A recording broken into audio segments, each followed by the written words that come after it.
एक बार फिर से आप सबका बहुत बहुत स्वागत है मेरे इस चैनल पे। फ्रेंड्स, इस वीडियो में हम सीखेंगे बी के तीन अर्थ, बीइंग के तीन अर्थ और बिन के तीन अर्थ। हालांकि यह जो टॉपिक है इसको काफ़ी डिफ़िकल्ट समझा जाता है, लेकिन इतनी आसान तरीके से इस वीडियो में इस चीज़ को समझाया गया है कि आप भी कहेंगे वाह गजब हो गया। तो कोई भी पार्ट इसका आप मिस न करें, स्किप न करें। और आपसे मेरी एक रिक्वेस्ट है, वीडियो पसंद आता है तो एक लाइक ज़रूर कर दें, और चैनल अब तक सब्सक्राइब नहीं किया है तो इसको सब्सक्राइब करते चलेंगे, ठीक है। तो आइए देखते हैं बी के तीन अर्थ। और ये पहला अर्थ है, बी का पहला अर्थ है बनना, ठीक है, कुछ बनना। अब इसके ठीक बाद आप नाउन को यूज़ करेंगे, ठीक है। एक तो यह कंडीशन है, वैसे बी के बहुत सारे अर्थ होते हैं, एक अर्थ होता है बनना जब इसके ठीक बाद नाउन हम यूज़ करते हैं, ठीक है। जैसे हम कहते हैं मैं डॉक्टर बनूंगा, मैं एक इंजीनियर बनूंगा, मैं एक वकील बनूंगा, मैं एक नेता बनूंगा, ओके। तो अब देखिए बनूंगा अगर यह है तो विल बी यूज़ करेंगे, ठीक है। यह आप जानते हैं गागी के लिए हम विल यूज़ करते हैं, और बनने के लिए हम यूज़ करेंगे बी। विल बी बनूंगा, वह एक नेता बनेगा, he will be a politician. Very easy. अब टेंस बदल करके आप इसको अलग अलग तरीके से यूज़ करते रहें, अलग अलग टेंसेस में। मैं एक डॉक्टर बन सकता हूँ, I can be a doctor. मैं एक वकील बनना चाहिए, you should be an advocate, right. पहला अर्थ था इसका। दूसरा अर्थ देखिए, जब हम बी के साथ एडजेक्टिव यूज़ करते हैं, अब इसका दूसरा अर्थ होता है होना, ओके। जैसे हम कहते हैं वो बीमार होगा, होगा होना, हो और गा, राइट। वह गुस्सा होगी, ठीक है, दुखी मत हो, खुश हो, बी यूज़ करेंगे। कैसे करेंगे देखिए, एग्जाम्पल देखिए और समझिए इसको। वह बीमार होगा, राइट, तो he will be sick, he will be sick, right. तो होना के लिए यह जो हो है इसके लिए हम बी यूज़ करेंगे, और यह जो गा है इसके लिए विल यूज़ करेंगे, will be, he will be sick, right. वह गुस्सा होगी, शी विल बी एंग्री। दुखी मत हो, don't be upset, right. Upset adjective है, ठीक है। होना दूसरा अर्थ इसका होता है बी, बी मतलब रहो, राइट। अब इस बी के साथ हम एडजेक्टिव यूज़ करते हैं, ओके। इसका अर्थ निकलता है दूसरा रहो, ठीक है। जैसे खुश रहो, ठीक है, स्वस्थ रहो। तो खुश रहो, बी हैप्पी, स्वस्थ रहो, बी हेल्दी, राइट। बहुत इजी सी चीज़ है।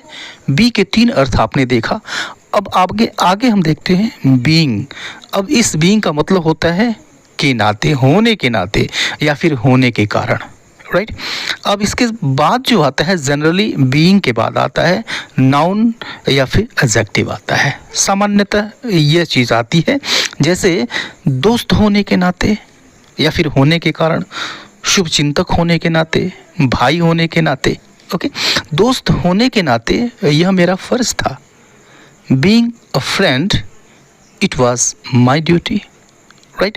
गरीब होने के कारण वह इसे नहीं खरीद सकता, तो गरीब होने के कारण being poor, he cannot buy it. गरीब होने के कारण वह इसे नहीं खरीद सकता, ठीक है। आइए दूसरा अर्थ देखिए। इसका दूसरा अर्थ है कराया जा रहा है, ठीक है, या फिर किया जा रहा है, ओके। जैसे उसे पीटा जा रहा है, कपड़े धोए जा रहे हैं, राइट। अब इस कंडीशन में बीइंग के ठीक बाद वर्ब की थर्ड फॉर्म आती है, उसे पीटा जा रहा था, राइट। तो उसे पीटा जा रहा था, ही वॉज बीइंग बीटन। पीटा जा रहा, बीइंग बीटन। उसे पीटा जा रहा था, ही वॉज बीइंग बीटन। मुझे धमकाया जा रहा है, I am being threatened, I am being threatened, मुझे धमकाया जा रहा है। एक और एग्जाम्पल देखिए कि इमारतें गिराई जा रही हैं, तो बिल्डिंग्स आर बीइंग डेमोलिश्ड। डेमोलिश का अर्थ होता है नष्ट करना, तो गिराकर नष्ट करते हैं इमारतों को। Buildings are being demolished, right. दूसरा अर्थ था इसका। दूसरा अर्थ देखिए इसका, बीइंग का जो दूसरा अर्थ है, दूसरा नहीं, तीसरा अर्थ है। तीसरा अर्थ होता है होना या फिर रहना, ठीक है। किसी के साथ होना, किसी के साथ रहना, किसी सिचुएशन में रहना, राइट। जैसे तुम्हारे साथ रहना समय की बर्बादी है, तुम्हारे साथ रहना तुम्हारे साथ होना समय की बर्बादी है, तुम्हारे साथ रहना समय की बर्बादी है।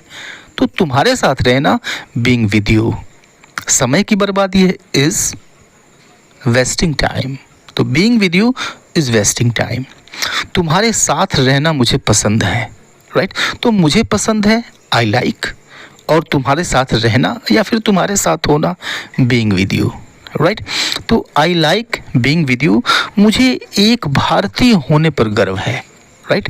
तो मुझे गर्व है, I am proud of, proud आ गया तो ऑफ लगेगा, तो आई एम प्राउड ऑफ, और भारतीय होने पर being an Indian, I am proud of being an Indian, ठीक है। ये तीसरा अर्थ था बीइंग का। अब आइए बिन को हम देखते हैं। बिन का जो पहला अर्थ है, बिन का पहला अर्थ है रहना, ठीक है। तो रहना मतलब किसी जगह पे रहना, ठीक है, किसी सिचुएशन में रहना, और ये कुछ समय से या फिर लंबे समय से ऐसे सिचुएशन में हैं या फिर किसी जगह पे हैं। तो हम इस बिन को यूज़ करते हैं। कैसे यूज़ करेंगे? देखिए, जैसे मैं आर्मी में रहा हूँ, ठीक है, मैं आर्मी में रहा हूँ means I have been in army. I have been means मैं रहा हूँ, I have been in army, right. वह इन दिनों काफ़ी डिस्टर्ब रहा है, तो ही हैज़ बीन, तो ही हैज़ बीन मतलब वह रहा है, he has been very much disturbed these days, वह इन दिनों काफ़ी डिस्टर्ब रहा है, ठीक है। मैं उसके साथ 3 साल रहा हूँ, राइट। तो I have been with him for 3 years, I have been with him for 3 years, right. पहला अर्थ था बिन का। दूसरा अर्थ देखिए, कोई काम करता आ रहा है या फिर करता चला आ रहा है, कुछ समय से या फिर लंबे समय से वह या फिर कोई काम करता चला आ रहा है। जैसे देखिए, वह कई दिनों से उसका पीछा करता आ रहा है। He has been following her for many days. He has been following her for many days. ठीक है।